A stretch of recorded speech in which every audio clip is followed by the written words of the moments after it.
एक स्त्री बहुत क्रोधी स्वभाव की थी। उसकी इसी वजह से कोई उससे बात करना नहीं चाहते थे। जब भी उसका क्रोध शांत होता, उसे बहुत पछतावा होता था, लेकिन वो अपने क्रोध पे काबू नहीं कर पा रही थी। एक बार महात्मा बुद्ध उसके पास आए, तब उस स्त्री ने अपने बारे में सब कुछ बताया। महात्मा, मेरा क्रोध बहुत बढ़ जाता है, मैं उसे काबू नहीं कर पाती हूँ। महात्मा बुद्ध ने उसे एक बोतल दिया, बोला जब भी तुम्हें क्रोध है, तो इस शीशे को तुम अपने मुंह में दबाना, तुम्हारा क्रोध बिल्कुल शांत हो जाएगा। यह कहकर महात्मा बुद्ध चले गए।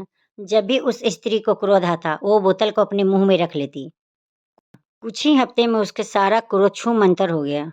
जब दूसरी बार महात्मा आए, तो वो उस स्त्री ने उस महात्मा के पैरों पर गिर कर कहा, हे महात्मा, आपने ऐसा दवा मुझे दिया कि मेरी क्रोध बिल्कुल चली गई। तब महात्मा बुद्ध ने कहा कि इसमें कोई भी दवा नहीं थी, ये सिर्फ पानी था। और जब इंसान को क्रोध आता है, तो उसका सबसे बड़ा कारण है कि वो अपने क्रोध पे काबू नहीं कर पाता, और अपने मुंह पर जब वो बंद कर लेता है, उंगली रख लेता है, तो उसकी क्रोध पूरी तरह से चली जाती है।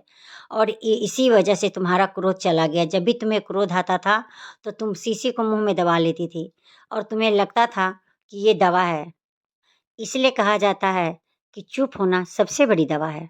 तब वो स्त्री महात्मा के चरणों में गिर गई और बारंबार प्रणाम किया। महात्मा की वजह से उसकी जिंदगी पूरी तरह से बदल गई थी।